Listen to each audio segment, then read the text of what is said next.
The sand on Omaha Beach turned crimson in the pre-dawn light of June 6, 1944. Staff Sergeant William Bradford lay in the shallow water, his left leg shredded by machine gun fire from the cliffs above. The cold Atlantic surf washed over him in rhythmic waves, each one threatening to pull him under. He had been in France for less than 7 minutes. 60 yards up the beach, through smoke and the screaming of men, Corporal James Mitchell crawled toward him, a canvas satchel bouncing against his hip. Mitchell was not a combat soldier. He was a medic, and inside that satchel was something that would have seemed like science fiction to soldiers of the previous war. 4 glass bottles filled with a golden yellow liquid, each one containing the concentrated essence of human blood, dried, powdered, and ready to be reconstituted with sterile water. Each bottle represented approximately 6 different donors. Each one could pull a dying man back from the edge. Mitchell reached Bradford as another wave crashed over them both. The sergeant's lips were pale, his breathing shallow and rapid. If you're enjoying this deep dive into the story, hit the subscribe button and let us know in the comments from where in the world you are watching from today. Classic signs of hemorrhagic shock, blood loss draining life from the body faster than the heart could compensate. In the Great War, Bradford would have been a statistic, one more name added to the 65% of battlefield deaths caused by bleeding and shock. But this was 1944, and military medicine had learned to carry the impossible onto hostile shores. Mitchell's hands worked with practiced speed despite the bullets snapping overhead. He tore open Bradford's trouser leg, applied a tourniquet, then reached for the satchel, 1 bottle of dried plasma, 1 can of sterile water, 1 rubber tube and needle. The entire transfusion kit weighed less than 3 pounds and could be assembled in under 2 minutes, even under fire on a beach designated as the most heavily defended stretch of coastline in Europe. As the plasma flowed into Bradford's vein, the colour began returning to his face. His breathing steadied. The mathematical certainty of death was being rewritten by an innovation so profound that most of the men it saved would never fully understand what had just happened to them. They would only know that they had been dying, and then they were not. The story of how human blood learned to travel through time and space, to wait patiently in bottles until the moment of desperate need, begins not on the beaches of Normandy, but in the quiet laboratories of America 3 years earlier. It begins with a problem that had haunted military surgeons since the First Army's march to war: the knowledge that most soldiers did not die from their wounds, but from the body's response to those wounds. From shock, from blood loss, from the cascade of failures that follows when the circulatory system can no longer sustain life. By 1941, the mathematics of combat mortality were well understood and deeply troubling.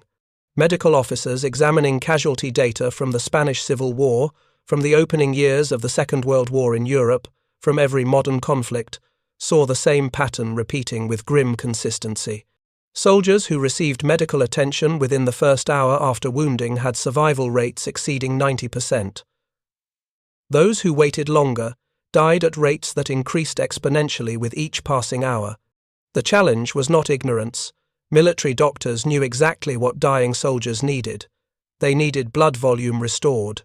They needed their circulatory systems supported while their bodies fought to repair the damage. They needed whole blood transfusions, fresh from donor to recipient, the miraculous process discovered in the early 1900s that could literally pour life back into a dying man. But whole blood came with impossible constraints. It had to be fresh, ideally used within hours of collection, at most within days if refrigerated. It required careful matching of blood types between donor and recipient. It needed sterile conditions, trained technicians, and equipment that could not exist on a battlefield. Whole blood transfusions were a hospital procedure, not a combat medicine technique, which meant that the soldiers who needed it most, those bleeding out in foxholes and landing craft and bombed buildings, those who had minutes rather than hours, could not receive it. The medical establishment had spent decades perfecting the science of blood transfusion, only to discover that perfection was useless on a battlefield. The breakthrough came from understanding that perfection was the enemy of survival. In 1940, a young surgeon named Charles Richard Drew was completing his doctorate at Columbia University, researching the chemistry of blood preservation. Drew had grown up in Washington, where he had been an exceptional athlete before turning to medicine. He had studied at Amherst College and McGill University in Montreal, where he encountered the racial barriers that would shape his life's work in ways both inspiring and tragic. But in 1940, in his laboratory at Columbia Presbyterian Hospital, Drew was focused on a simpler question. What does blood actually do, and how much of that function can be preserved outside the human body? The answer, he discovered, lay in understanding what blood truly is. Not a single substance, but a complex mixture. Red blood cells that carry oxygen, white blood cells that fight infection, platelets that enable clotting, and plasma, the liquid matrix that suspends all these cellular components and carries them through the body. Plasma itself is 90% water, with the remainder being proteins, hormones, nutrients, and dissolved gases. Drew's research revealed something revolutionary. For treating shock and blood loss, you did not need the cellular components. You needed plasma. The liquid portion alone could restore blood volume, maintain blood pressure, and buy time for a wounded body to begin healing itself. And plasma, unlike whole blood, was remarkably stable. It could be refrigerated for months without degradation. It did not require blood type matching, since the antigens that cause transfusion reactions exist on red blood cell surfaces, not in plasma. Most importantly, plasma could be dried into a powder, reducing its volume by 95% and making it shelf-stable for years. Add sterile water, and the dried plasma reconstituted into a solution virtually identical to the liquid that flowed through human veins. The implications were staggering. For the first time in history, blood could be stockpiled, transported thousands of miles, stored in field hospitals and aid stations and medical kits, and administered by personnel with minimal training. The miracle of transfusion could be brought to the battlefield itself, to the exact moment and place where death was actively trying to claim its next victim. Drew published his findings in 1940, the same year that Britain's Royal Air Force was fighting for survival in the skies over England. The British government, facing massive casualties from German bombing campaigns, immediately grasped the significance. They contacted Drew and invited him to help establish a program called Blood for Britain, collecting and processing plasma from American donors for shipment across the Atlantic. Drew took leave from his position at Howard University, where he had begun working after completing his doctorate, and devoted himself to organizing the largest blood collection program ever attempted. Within months, plasma from thousands of American donors was flowing to British hospitals, helping to treat casualties from the Blitz. The program proved that large-scale plasma collection and distribution was feasible. It also revealed challenges that would need to be solved before the system could be scaled to meet military needs. In December 1941, the Japanese attack on Pearl Harbor transformed American involvement from support to direct combat.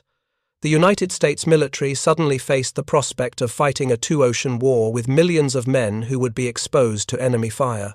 The War Department approached the American Red Cross with an urgent request.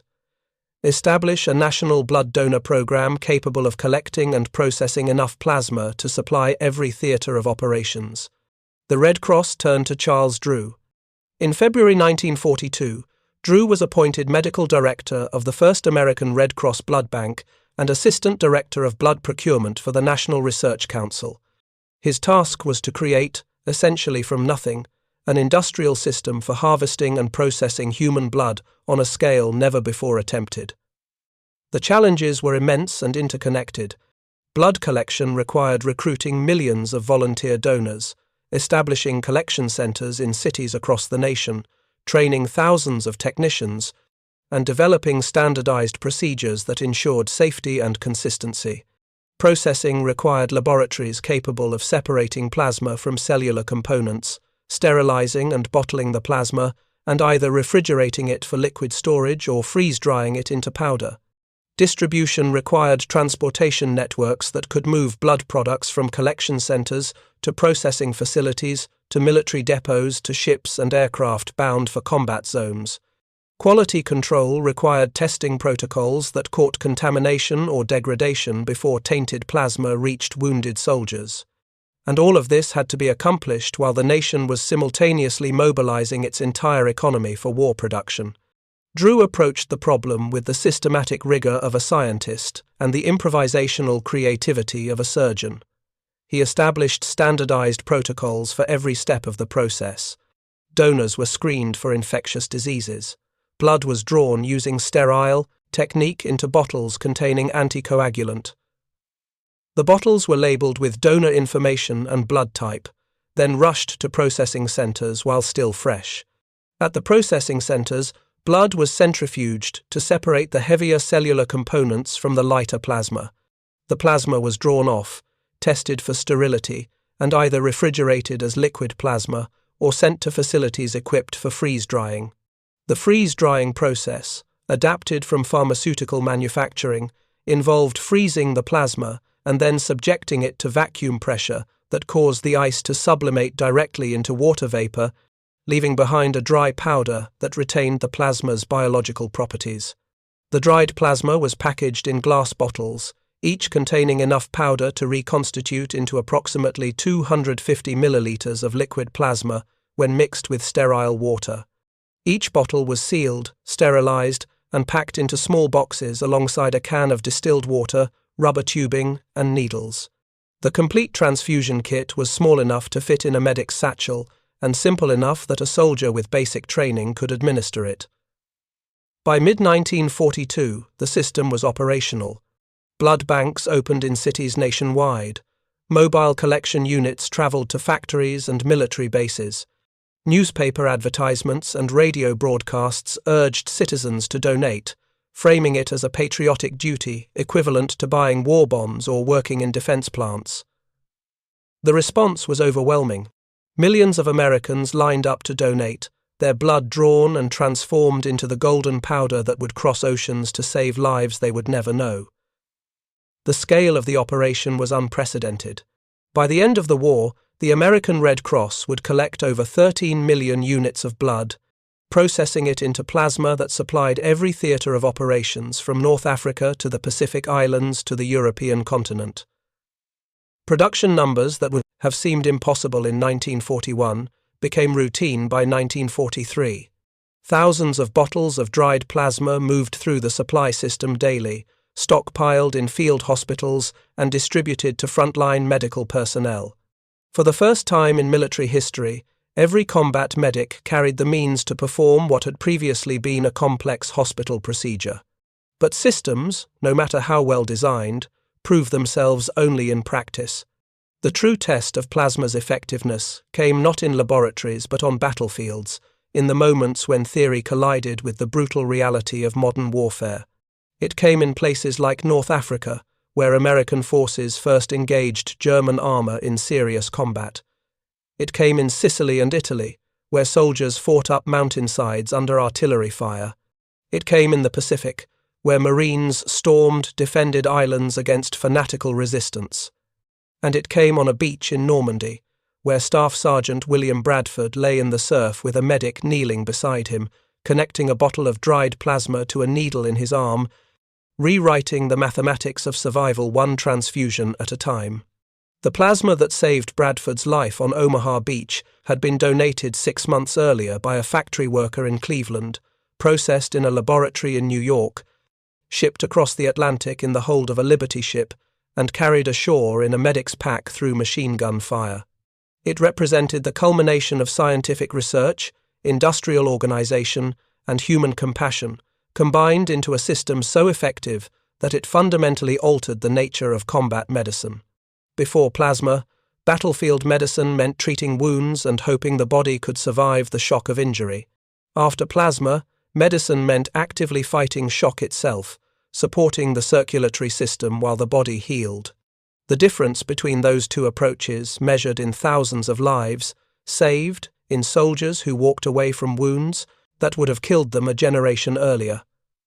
The full impact of the plasma program would only become clear as the war progressed, and medical officers began analyzing casualty statistics from every theater of operations. The numbers would reveal a transformation in military medicine so profound that it would establish principles still guiding combat care today. But in June 1944, on a beach in Normandy, those statistics were still being written in blood and plasma and salt water, one soldier at a time.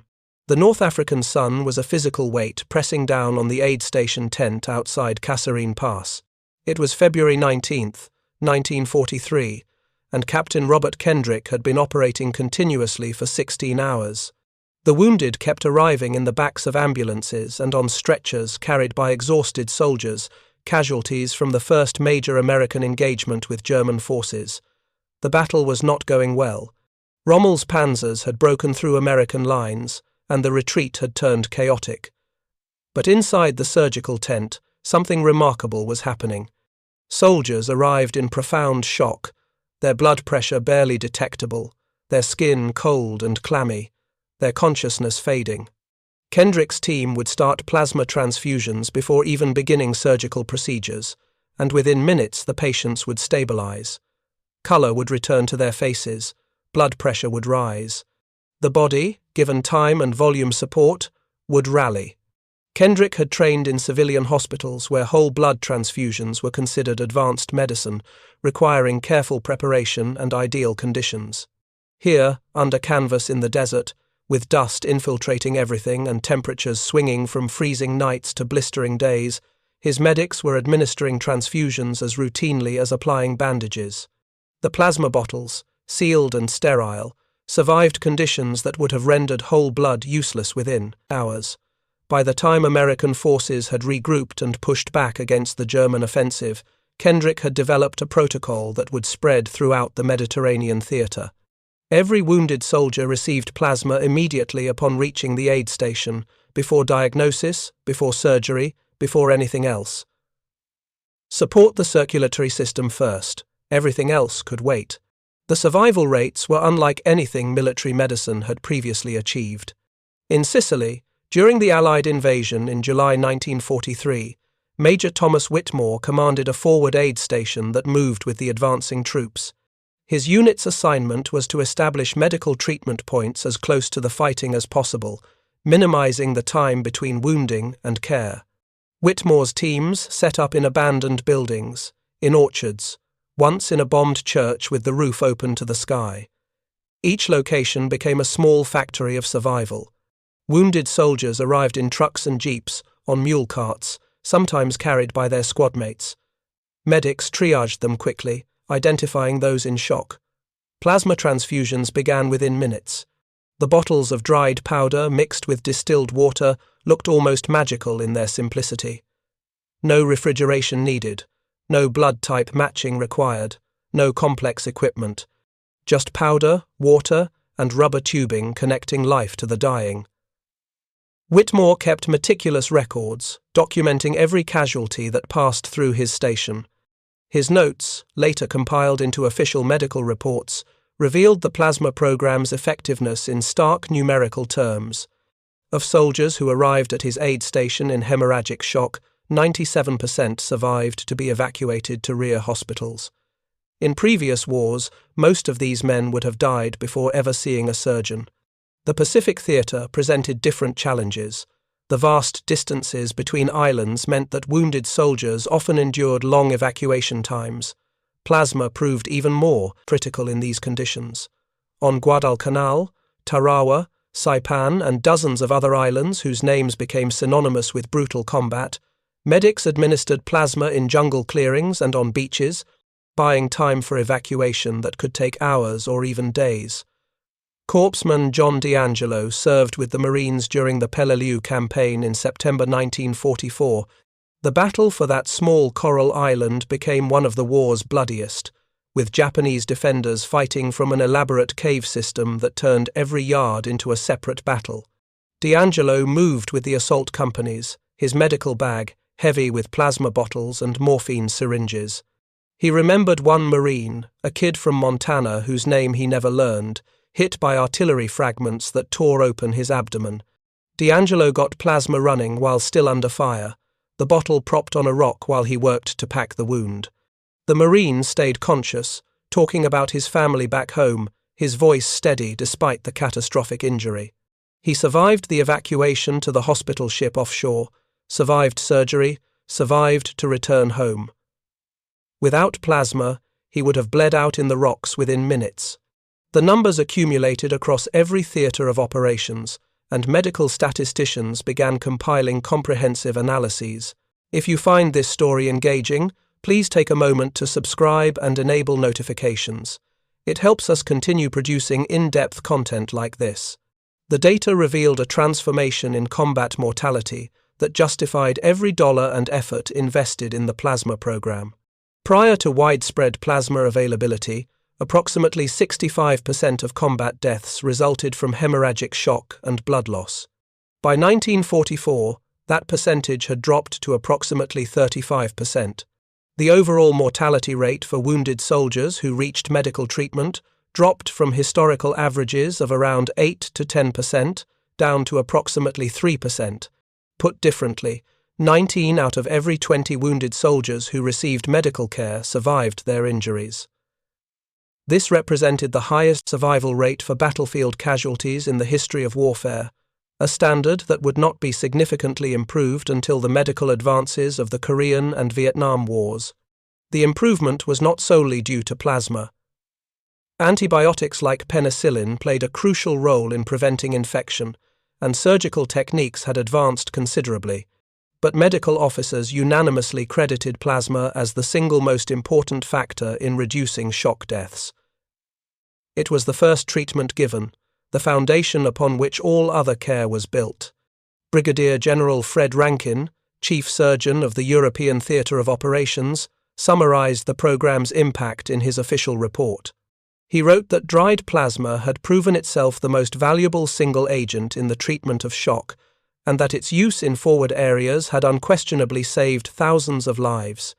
He noted that plasma's stability, ease of administration, and freedom from the need for blood typing made it uniquely suited to battlefield conditions where whole blood transfusion was simply not feasible. The scale of plasma distribution was staggering. By mid-1944, field hospitals in Europe were stocked with thousands of bottles.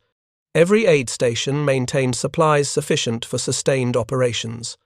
Every medic and corpsman carried multiple bottles in their packs. The supply chain stretched from American blood banks to the front lines, a logistical achievement comparable to ammunition or food distribution. Individual stories illustrated what the statistics represented. Lieutenant James Morrison, a B-17 bomber pilot, was shot down over Germany in March 1944. He parachuted safely but broke both legs on landing. German soldiers found him and, surprisingly, took him to a Wehrmacht hospital, where a German doctor treated his injuries.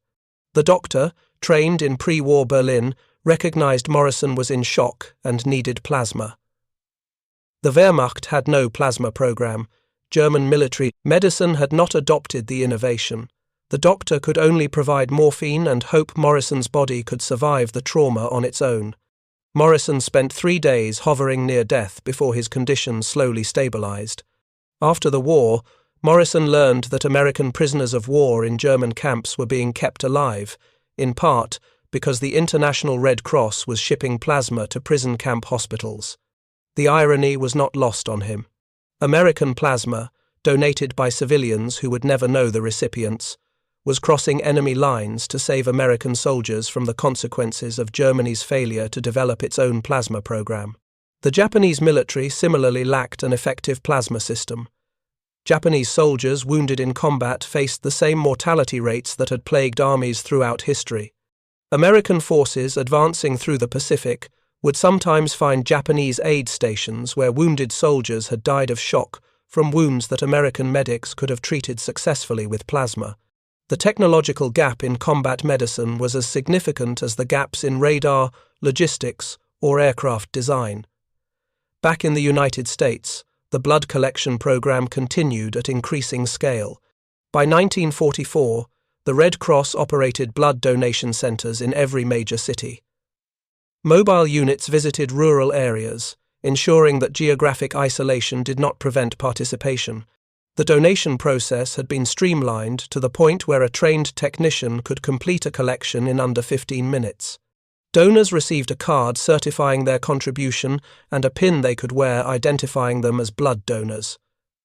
Many people donated repeatedly, returning every few months to give again.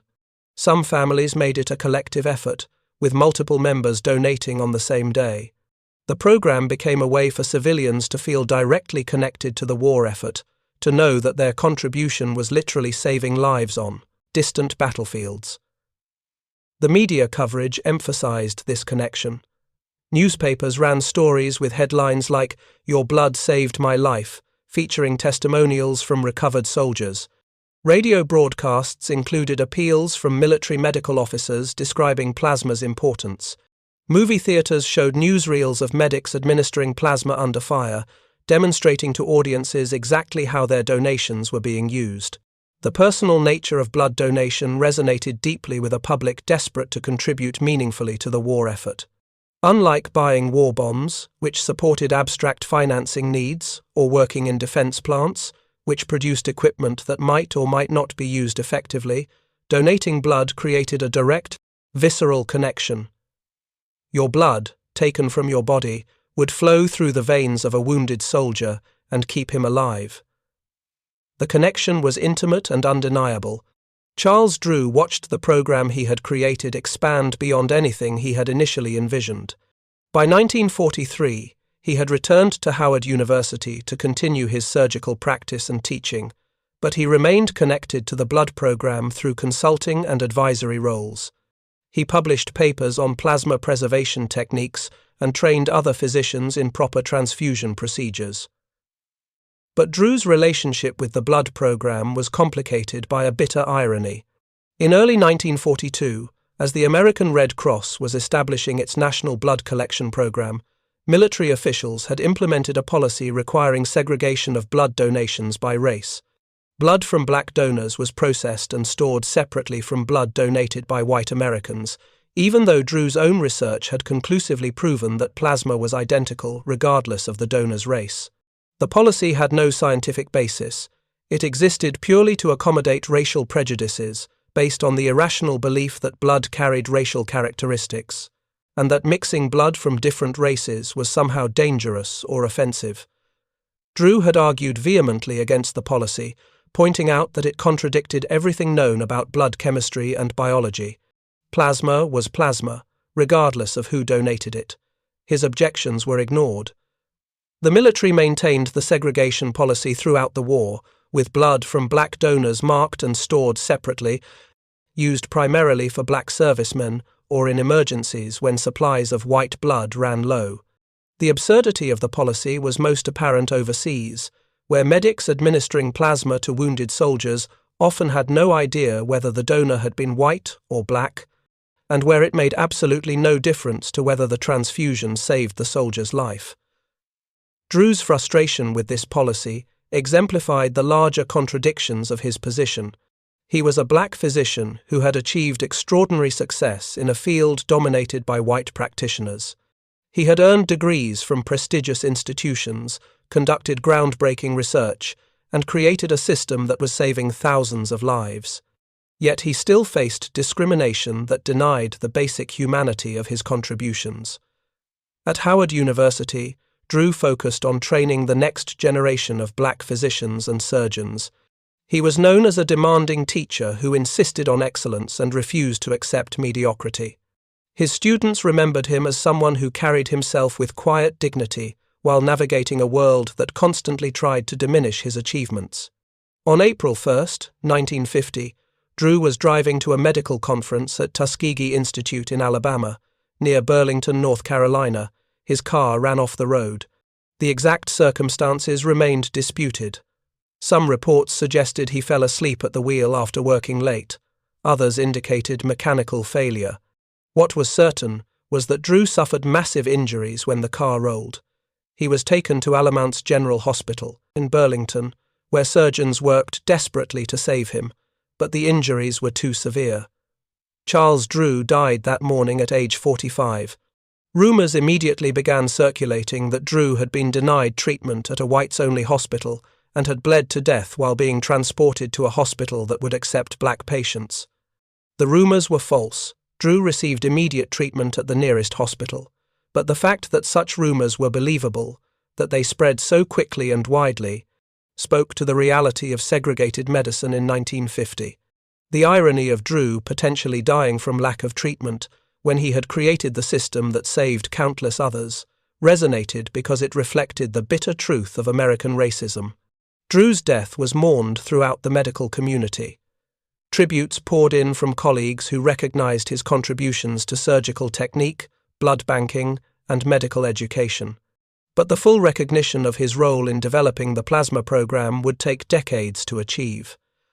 During his lifetime, Drew's work was often credited to white administrators or downplayed in official histories. The plasma program itself continued to evolve after the war.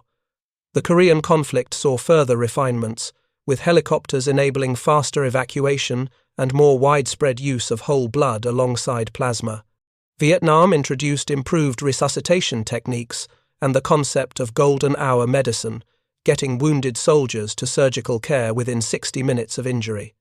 Modern combat medicine in Iraq and Afghanistan has built on these foundations, with advanced field surgical teams and rapid evacuation protocols achieving survival rates exceeding 98% for wounded soldiers who reach medical care. But all of these advances trace their lineage back to the innovation that Charles Drew helped pioneer. The recognition that blood volume restoration is the first priority in treating shock. The understanding that this can be accomplished with plasma rather than requiring whole blood. The systematic approach to collection, processing, and distribution that turned blood into a strategic resource. These principles, established in the early 1940s, remain fundamental to trauma care today. Modern blood banks, trauma centers, and emergency medical systems all operate on foundations laid by the World War II plasma program. When paramedics start IV fluids on accident victims, when emergency rooms maintain blood product inventories, when disaster response plans include provisions for blood collection and distribution, they are implementing concepts that were revolutionary 80 years ago, but have become so routine that most people never think about their origins. The story of plasma's development and deployment during World War II is ultimately a story about the distance between knowledge and implementation. Medical science had understood the importance of blood volume and the potential of transfusion for decades before the war. But translating that understanding into a practical system that could function on battlefields required specific innovations in preservation, packaging, and logistics. It required someone willing to challenge assumptions about what was possible. It required Charles Drew's insight that plasma alone could accomplish most of what whole blood did, combined with industrial chemists' knowledge of freeze-drying techniques, combined with the organizational capacity of the Red Cross, combined with the willingness of millions of Americans to donate. It required all of these elements coming together at the exact moment when the need was most desperate. Staff Sergeant William Bradford recovered from his wounds at a hospital in England. He returned to duty 3 months after Omaha Beach, serving with his unit through France and into Germany. He was discharged in 1945 and returned to his home in Iowa, where he worked as a teacher and raised 4 children. He lived until 1998, dying at age 76. Bradford never knew the name of the medic who had transfused him on the beach. He never knew which of the thousands of American civilians had donated the blood that became the plasma that saved his life. He never knew that the man who had made that transfusion possible had been denied recognition during his lifetime because of the color of his skin. But he knew that he had been dying in the surf, and then he was not. He knew that something miraculous had happened, something that gave him 54 more years of life.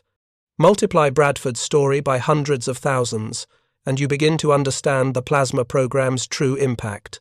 Not just the statistical reduction in mortality rates, though those numbers were revolutionary, but the individual lives extended, the families that remained intact, the futures that were allowed to unfold because a system existed to fight death at the moment of its greatest advantage. The plasma bottles that crossed the Atlantic and the Pacific, that were carried up mountains and across deserts and onto hostile beaches, represented more than medical technology. They represented a collective decision that lives were worth saving, that the investment of resources and effort and scientific ingenuity was justified by the possibility of preventing death. They represented, in their simple glass bottles and powdered contents, a refusal to accept casualties as inevitable. In 1944, approximately 400,000 bottles of dried plasma were shipped to military theaters overseas. Each bottle represented 6 to 8 blood donations. Each donation represented a civilian who had taken time from work or family to visit a collection center. Each transfusion represented a medic who had carried those bottles through danger to reach a wounded soldier. The chain of human effort, connecting donor to recipient, civilian to soldier, laboratory to battlefield, was, itself, a kind of miracle. The sun was setting over Omaha Beach when Corporal James Mitchell finally left the sand. He had treated 47 wounded men during the day, administering plasma to most of them, applying tourniquets and bandages and morphine to all. His hands shook from exhaustion and adrenaline. His uniform was soaked with blood and seawater, but the satchel on his hip was empty. Every bottle of plasma had been used, every transfusion kit expended. Mitchell thought about the collection center back in Philadelphia where he had trained before deployment. The quiet room with its comfortable chairs and magazines, the nurses who chatted with donors while drawing blood, the orderly process of filling bottles and labeling them and sending them off to be processed. It had seemed so distant from combat, so removed from the urgency of battlefield medicine. Now he understood that those quiet rooms were the front line too, that the war was being fought and won in donation centers and laboratories and processing facilities as surely as it was being won on beaches and in hedgerows. He walked up the bluff as darkness fell, past rows of bodies covered with blankets, past wounded men waiting for evacuation, past the continuing organized chaos of an army establishing itself on hostile ground. Somewhere behind him, in a field hospital being erected near the beach, surgeons were operating on the men he had treated. Most of them would survive. The mathematics of survival had been permanently altered, one bottle of dried plasma at a time. Thank you for watching. For more detailed historical breakdowns, check out the other videos on your screen now and don't forget to subscribe.